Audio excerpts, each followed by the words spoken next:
Hi, my name is Solomon Kamal-Uddin and I am a consultant in paediatric emergency medicine, and I'm also a medical strategic director at BC Platforms.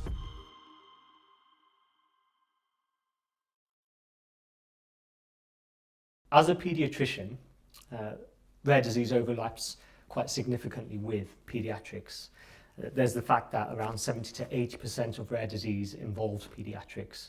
There's a number of reasons for this, not least of which the strong genetic basis of many rare diseases, and also, unfortunately, the fact that rare diseases often have high morbidity and many children don't get to adulthood. Both paediatrics and rare disease are particularly vulnerable populations as well. I'm a father to 3 girls, and it's a blessing, as well as everything else that comes with it. The youngest was actually diagnosed with a rare genetic disease. We were lucky enough to be able to get a genomic diagnosis early, which explains her symptoms, but not many are so lucky. It was once I moved into the life sciences industry that I began to appreciate how my extensive clinical experience might be able to bring some small benefit to the rare disease space. One of the challenges I witnessed were silos of data and communication barriers across the stakeholders. You had life sciences industry, academics and researchers who were all talking about the same topics and the same subjects and the same challenges, but talking in a different language in these silos.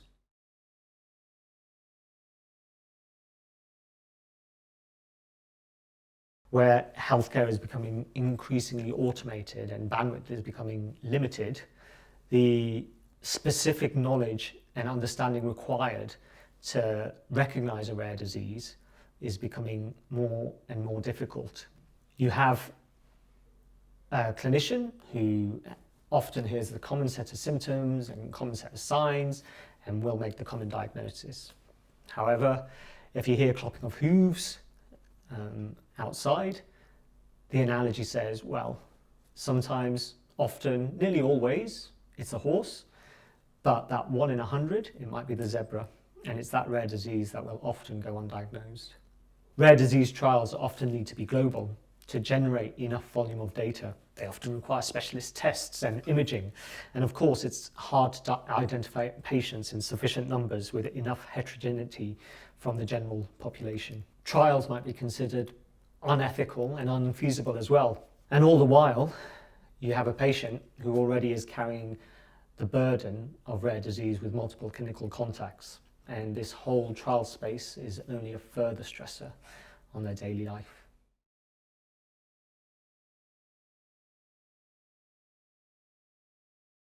It's a well-recognized challenge that can take up to 20 years to develop a novel drug. In rare disease, real-world data, RWD, is all the health information about a patient's journey that's collected outside of a clinical trial space.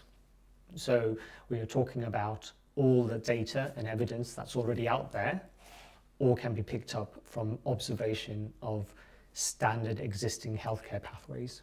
Common examples of real-world data are electronic patient records in hospitals, images that are taken as part of standard of care, but would also include more nebulous sources such as patient organisation social media posts and smartwatch measurements. When you have existing sources of health data out there already, it can sometimes be very frustrating and confusing for a patient community.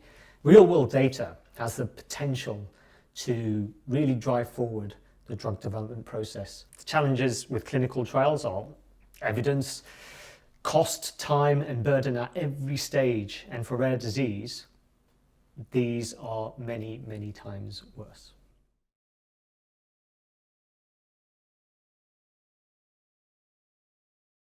That's where we at BC Platforms come in, identifying, facilitating access to the right sources of data, harmonizing it across the different stakeholders so it speaks the same language.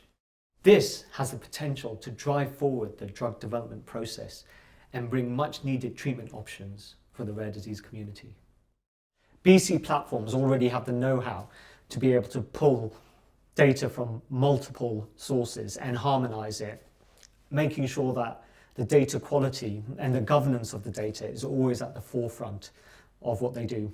Now, we're powered by the expertise of our MedExpertum team. We've got an understanding of the site relationships and data networks required to really generate evidence. For Pharma, an experienced contract research organisation that helps develop and run clinical trials, has really given us the experience of working at site level, working with the site teams, and how you generate and enter the data.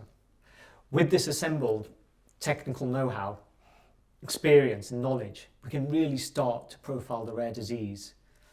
We can identify the real-world data and actually generate real-world evidence required for regulatory and healthcare bodies. To move forward in this space, the most important thing that BC Platforms has done is finding the right team that understands rare diseases, the importance of relationships and the people. Being able to develop a clear matrix of where the disease is and what matters, data sources, and how we can maintain relationships with the key stakeholders over a long period of time is critical for success in this area. For me, using real-world data to make the process of drug development more efficient, to accelerate it, to drive forward innovation, to promote earlier and greater access to treatments for patients. This is my motivation and why I've come to BC Platforms.